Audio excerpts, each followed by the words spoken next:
means it was a revert to the religion. And we don't know who the reputable sheikhs are, who are good, who are not good. So we don't know if it's a valid sheikh or not. Okay.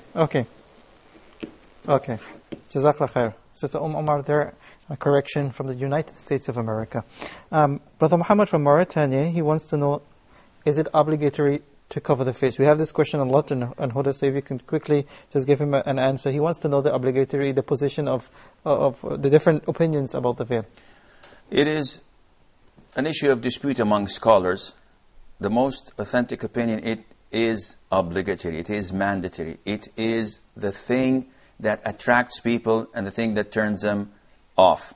And there are so many examples, and we can dedicate a whole segment on this. There are so many evidences in the Quran and in the Sunnah, and it is sufficient and enough for you to know that those who do not cover their faces eventually will show part of their hair and part of their arms as well.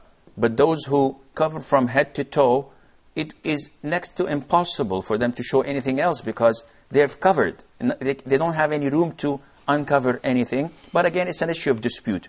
I personally follow the opinion that says it is mandatory, and evidence is back this opinion, inshallah. Okay, we have a sister here from the Kingdom of Saudi Arabia. Assalamu alaikum. Sister, you're live and ask her questions, please. Assalamu alaikum, brothers. Wa alaikum salam. My question is that a family member, his wife was expecting, but they have a very little child. So Okay, sister, can you please turn down the level of your television set before asking the question, please? Okay. A family member of mine, they were expecting and they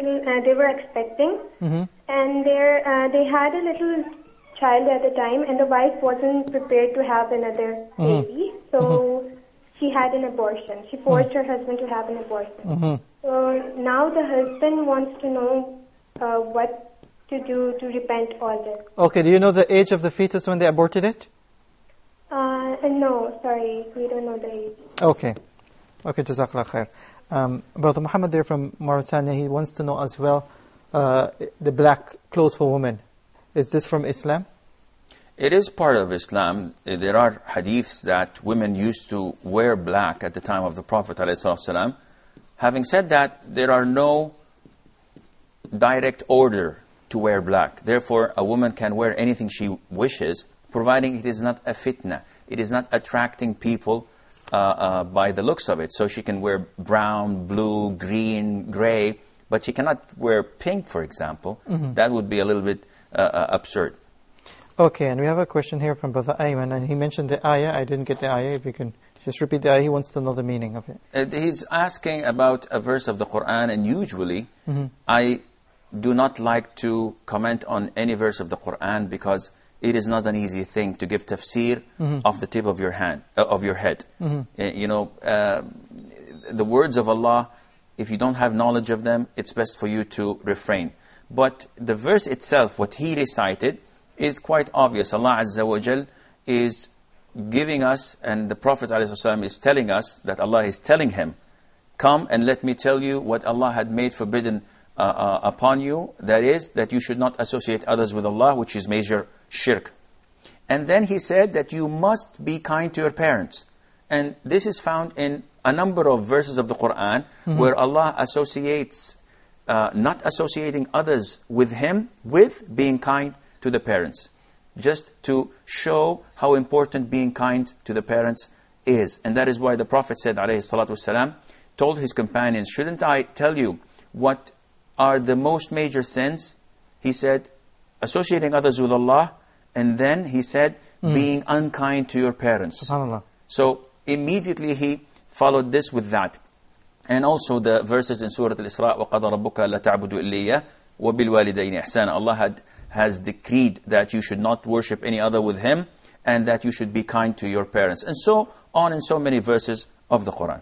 Okay, and a second question, and I know it's quite a detailed question. He wants to know the meaning of the hadith, إِنَّمَا الْأَعْمَالُ بِالنِّيَّاتِ, the entire hadith. Verily, actions are judged but by intentions. This is one of the most important hadiths, if not the important hadith in Islam. The hadith that was narrated by Umar ibn Khattab, may Allah be pleased with him, where the scholars of Islam said that Islam revolves around 3 hadiths. One of them is this one, and the hadith of Aisha, whoever innovates in our affair what is not part of it, it is rejected.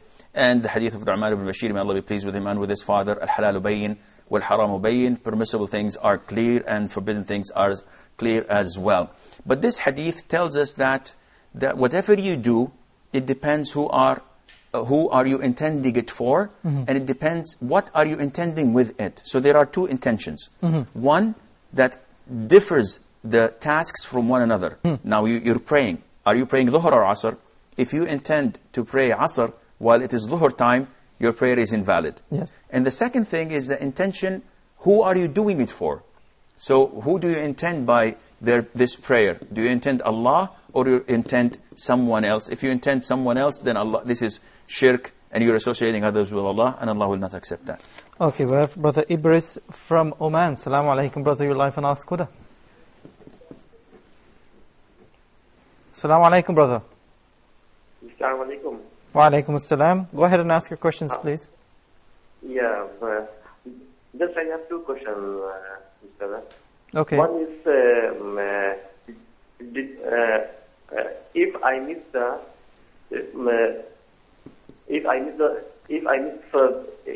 Salah Witr, and next day, when can I pray? In the daytime or the night time, or at any time? Okay. And the second question is, to save the pregnancy, or is there any hadith that during the pregnancy, Surah Maryam or the Surah Yusuf can be recited, or any other surah can be recited during the pregnancy, Okay. or to save the pregnancy? Okay. Okay, Jazakallah khair, Brother Ibris there from Oman. We also have Brother Abu Bakr from Cyprus. Assalamu alaikum, brother. Wa alaikum assalam. Assalamu alaikum. Wa alaikum assalam wa rahmatullahi wa barakatuh. Brother, I have a question. Okay. Question is, if anybody dies without being Muslim, although he is a good person, will he go to Jannah or not? Non-Muslim, you mean? My question is, if anybody dies without being Muslim, Okay. although he is a good person, Okay. will he go to Jannah or not? Okay. Okay, that's... Assalamu Wa alaikum assalam. That's Brother Abu Bakr there from Cyprus. We'll take a short break here on Ask Huda, inshallah. We'll be back right after this.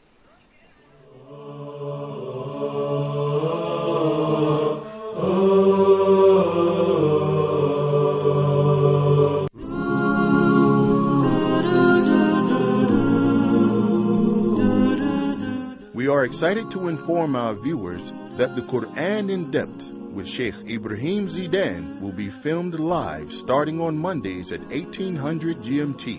Allah subhanahu wa ta'ala says about the Quran, وَنُنَزِّلُ مِنَ الْقُرْآنِ مَا هُوَ شِفَاءٌ وَرَحْمَةٌ لِلْمُؤْمِنِينَ. That we reveal from the Quran what is cure and mercy to the believers. So the Quran is the cure. Cure physically to the diseases physically in the body and in the heart. We were ordered to recite Surah Al-Fatiha in every time we stand in the Salah. Pillar of the Salah. We need to change our life according to what Allah subhanahu wa ta'ala wants from us, according to this book. As the Prophet sallallahu alayhi wa sallam said, that the Quran is the thing between us and Allah subhanahu wa ta'ala. Whoever holds fast to it, he would never be led astray. We will take your calls and answer any questions you may have, as well as help you in your journey to understand the Quran properly. We hope you will join Huda TV and Shaykh Ibrahim Zidan every Monday from 1800 GMT until 1900 GMT for the Quran in Depth.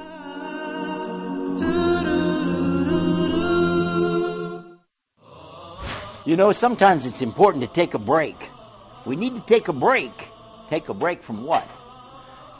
From the everyday things to look at what we're really doing as Muslims. That's why we said we really need to have this program for you and for me to take a break right here on Huda TV. Stay with us because we've got a lot coming up on Take a Break. I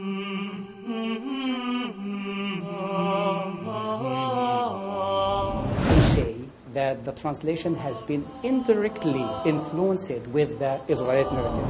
We haven't faced any problems in our preparations. We can't call it the wise Hajj. In Egypt, you have a huge amount of initiative going on in terms of developing qualifications in different parts of the system. Reading helps you gain knowledge, but saving the net doesn't help you at all. They are all welcome to participate in the discussion and the debate about the development of qualifications. What types of books our children do or should read? Join me for further discussion of Focus Point.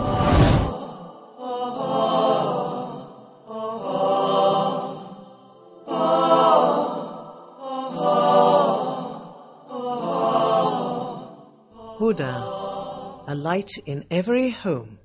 It comes to you the truth and the attribute of the one who created you, that He's one and alone running this universe, that He doesn't become born, He doesn't die, He doesn't eat and go to the bathroom. This is not